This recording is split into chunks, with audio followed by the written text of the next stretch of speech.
Hello, hello, and welcome back to Minotaur Hotel. We're with the lad, right? On this fine morning, this fine Chapter 17 morning. You awake the next morning to find Asterion already in the office, poring over a stack of documents, with the transcripts sitting squarely in the middle of the desk. A brief nod as you pass him by is answered with a quiet and distracted grunt. Without ceremony, you sit down to plan out the rest of the day as soon as you grab the schedule. However, Asterion speaks. I will require the day off from my usual duties. I have a special assignment prepared for after I give these papers another read. What did you have in mind? We will talk after you've prepared today's schedule.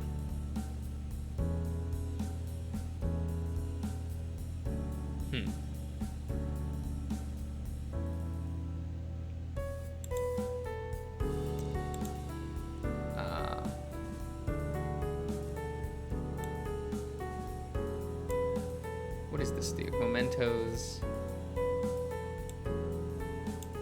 Who has the highest surveying stat? Okay. So if I did this, danger. Okay. Damn.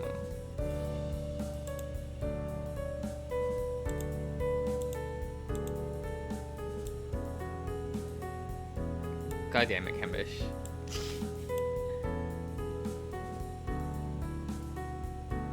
Wow, contract is really high with this team.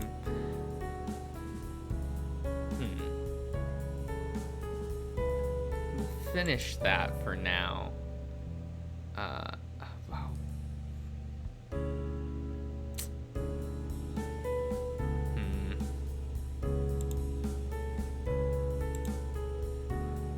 Artifact and surveying.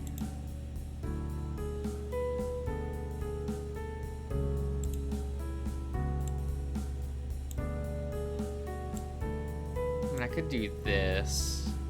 Oh, that's such a low amount now.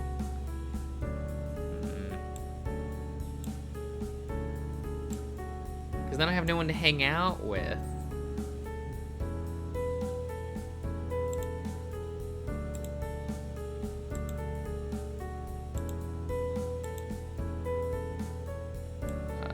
Danger.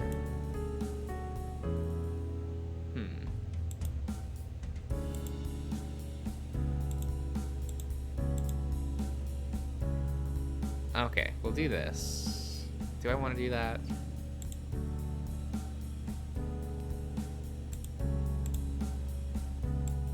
I guess I could take you out and still just like spend time with Kembish.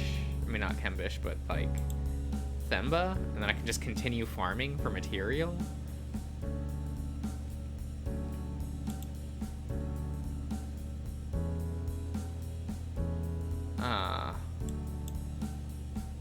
Okay. Well, we'll do that. Oh, wait a minute. No, that's fine. I forgot to change Asterion's look. You know, I kind of like this though. This shirt actually goes really well with the white fur color, so I kind of like this top actually for him. Don't know about the glasses. I don't know if I want to keep that or not. They are really funny, so I don't know. I guess this is okay. Okay, what are you planning for today? Our grand reopening is scheduled for this weekend, correct? That's right, it's almost time. Yes, but still there is work to do. For instance, the hotel's exterior still looks horrible from all the years of abandonment.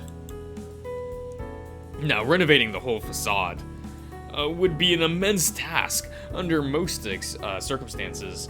Even with the hotel's magic, every little detail has to be planned out and thought out.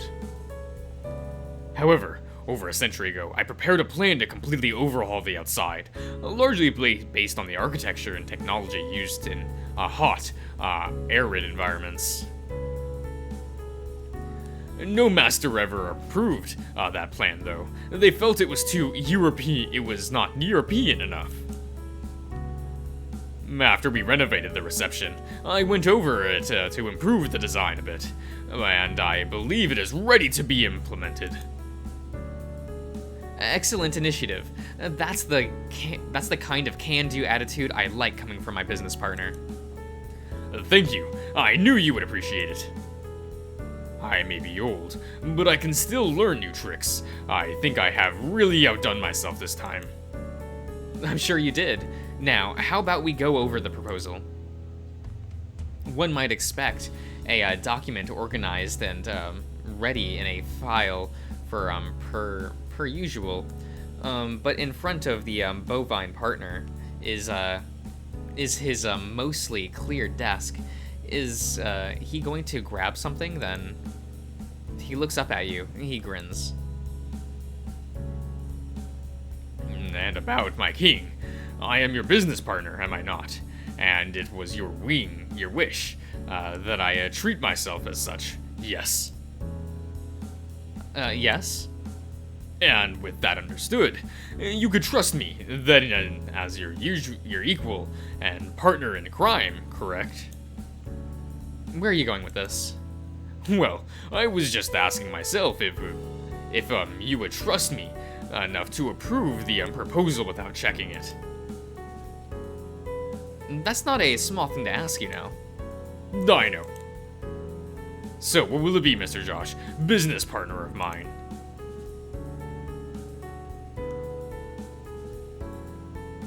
Do I approve of his decisions for this?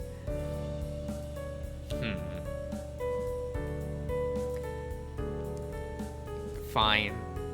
Have it your way, Asterion. I trust you.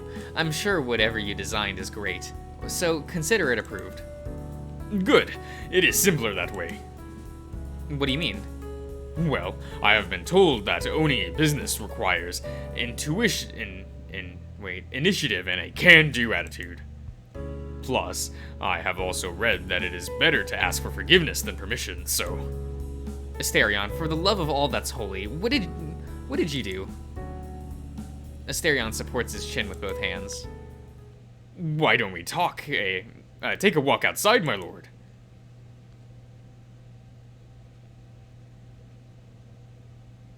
Just you wait, Mr. Josh. The hotel will be much cooler and better ventilated now. You will see. Everyone will love it. And even if they do not, I like it, and it makes me happy, and you have said that you wish to see me happy, do you not? That's a low blow, mister.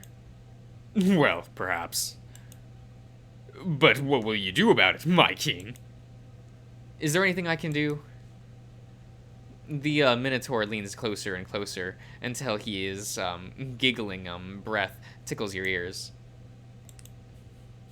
Like, okay, sir. Now close your eyes and hold my hand. I want to surprise you. The hybrid strides are wide at first, forcing you into a blind jog before Asterion realizes his strength and slows down with a brief chortle. Chortle? You can hear the wind and feel the hot air as you make your way outside. There is also a sound of quizzical footsteps as others mill about as well. A few dozen pace from the door, you and Asterion stop. All right, now is good. Open your eyes, please. You know what? I like it. Like, actually. This is nice. There's already a crowd puzzled by the overnight change. Kembish is walking around the new parking lot, searching for his truck. He's panicking a bit, but no doubt it will pass once he realizes it is only hidden between 4 other cars now. Themba paces back and forth, phone in hand, snapping pictures of the hotel from every angle with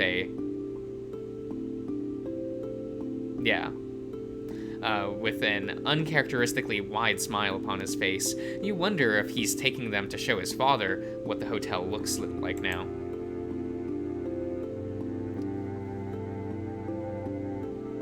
And Robert, always so insightful, is measuring the hotel's outer dimensions with his steps and marveling at how it's much bigger on the inside. Do you like it?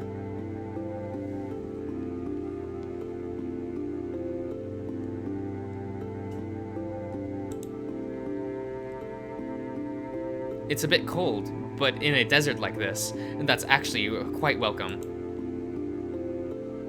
Thank you. I'm glad to hear you like it.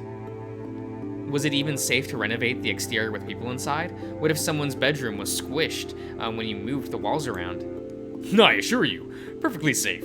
Changes to the hotel's exterior, even adding or removing entire floors, had no effect at all on its interior.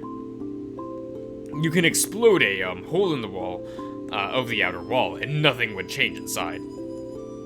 It may not seem like it, but the hotel in its current state is not too different from the old floors I showed you earlier this week. I just got better at hiding the transition. That said, adding more windows to the outside did allow me to improve both the airflow and natural lighting of the bedrooms. Now, if you will excuse me, I am not yet done with the renovations. The sides still need some adjustments, and I have to make sure the breeze to the infinity branching hallways is flowing properly. After all, I will get back to those transcriptions. Without a second thought, Asterion hugs you. Have a good day, Mr. Josh.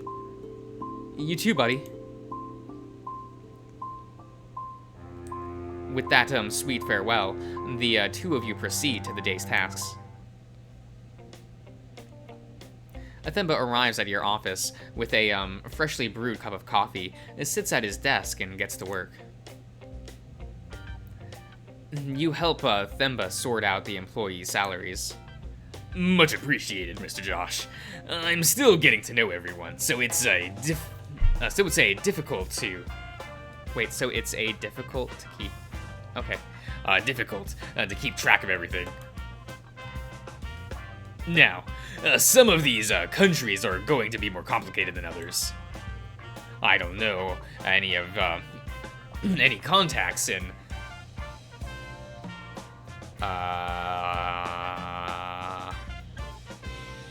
Shigya. Nailed it. Getting Korunas to pay this woman is going to be tricky. And some of these currencies are going through hyperinflation. Have you considered paying these employees in euros or American dollars? I'll have to ask them personally. By the end of the day, Themba has secured 6 raw material. Let's check in on the R&D team. The R&D team made some progress, but no project was completed. Let's check on the exploration team. They found 3 raw material. Looks like they found something. And found a golden rusted cross in the valley. Back in your quarters, you take a moment to study the latest discovery from outside in the valley. What is that in your hand, Mr. Josh? Today's exploration party found this rusty old cross. I was just examining it, seeing if there was anything special to it. May I look at it? And careful not to damage it further, you hand the cross over to the Minotaur. He examines it carefully, perhaps attempting to find any strays. Some stray telling details. It's odd. I wonder how and why it found its way into the valley. And do you think Clement threw it there? Oh no. This relic predates Clement by a few centuries, and while I can attest there is nothing special to it, it is not without a story. I'm listening. Bold of you to assume I would tell it. You can't just say that after telling me there's a nice little tale. Saying otherwise would have been a lie, my good and righteous lord, but I respect you too much to use such a trick. That said, unless you command me, I do not have to tell you the whole truth. If you wish to know so much, I suppose you could issue a proper order to your servant. Ah. Okay. Come on, don't start with that. I'm not gonna force you to do anything. Asterion chuckles, ears flicking along. Well, I suppose I can tell it to a master such as you. So kind and reliant, you will be the first to even hear of this sordid affair. Yes, revealing unto me all your secrets, Asterion the Wise. If memory serves, it all happened around the 1600s. Back then, we were under the command of a particularly devout master, a very staunch and traditional Portuguese Catholic by the name of Philip. Oh, one fine night, a limping traveler arrives at our doorstep. I cannot recall all the details, but he had injured his leg and chose to stay a few days to recover. Halfway through, he and the master spent a night drinking together, which is when the traveler made a terrible mistake. He revealed that he carried a holy relic. It was a golden cross, allegedly dating back to the time of the apostles, which he claimed had been blessed by Mary of Nazareth herself. The master told me he wanted it. He said that I should spare no trickery or subterfuge to get that brilliant holiness for his wall. The traveler, however, was not willing to sell it. He truly believed it to be a relic more sacred. At a closer glance, however, I could tell it was a counterfeit. I know what the crosses from that time look like, plain and made to be hidden, not all glitted and gaudy. So it was no doubt a then recent creation. Master Philip expected me to steal it, but instead I set out to make a copy, a counterfeit of a counterfeit. I could not materialize any gold, but Philip would never be able to tell it apart from pyrite. So unfortunately, I fulfilled his command. I spared no trickery or subterfuge, and I got the brilliant holiness, or at least something just as sacred, up on the wall. He chuckled again, somewhere between pride and bashfulness. Of course, pyrite rusted quickly, so I had to repair it every now and then in secret. By the time Master Philip died, I was exhausted of the whole charade, and so I went out to the garden and threw it as far away as I could. There. You are now the first and only master to learn of this. Well, I suppose I should take that as a cautionary tale, in case I ever get the idea of pushing you to do something wrong. Precisely. I may be kind and dutiful, but I am not without a few tricks of my own. How goes the old adage go? The old adage go, all that glitters is not gold. Due to your background in the arts, you recognize the line that from the March of Venice, the Merchant of Venice. That's what I'm. You could be as tricky as Portia, but with a heart much more golden. He groans, looking away from you with a smile on his lips. You honey-tongued flatterer. If you will deny it, then perhaps I should cover you in the finest golden jewelry. Now that'll show you. I wish you luck with making the labyrinth obey that command. If not gold, then pyrite, or maybe. The sun strikes Asterion's fur as at just the most blessed of angles, reflecting a sharp glimmer directly onto your face. Under sunlight, Asterion's fur has a fine and healthy sheen to it, even as short as it is. Excuse me. And how brilliant it would be. It would be were the Minotaur to take it a step further. Okay. Say, have you ever tried using your magic to give yourself golden fur? I cannot say I have ever. Then hear my command, my little trickster. Give yourself a coat of fur as brilliant as golden as the nobility of your heart. I am afraid we might have some disagreements on how gold that would be in the first place. Is that so? Well, do keep in mind that as your lord, my word is law.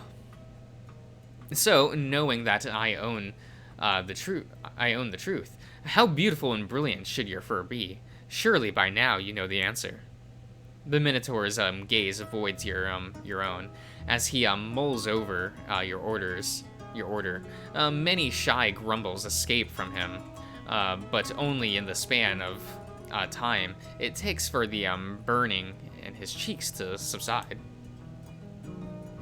With a flicker of his ears and a mutter moo, he concedes defeat at last, yes. Very well, Mr. Josh. You will, your will is, sovereign.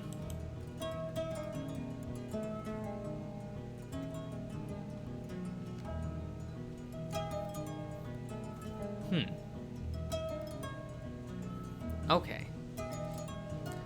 My, what a handsome trickster. Now your exterior matches your interior. All who lay eyes on you will know at a glance of your untarnished nobility, and they will respect you for it. Perhaps I should complete the look with a crown of flowers. Perhaps another day. I must be gaudy enough already. Surely another day. However, whatever you say, my lord. After dinner, you wander the hotel's ground floor, and both to allow your food time to settle, okay, and to make one last check before retiring to bed that everything is as it should be. Oh, okay. So there's gonna be a scene here. I'll end the part here then. So I will see you around, everyone.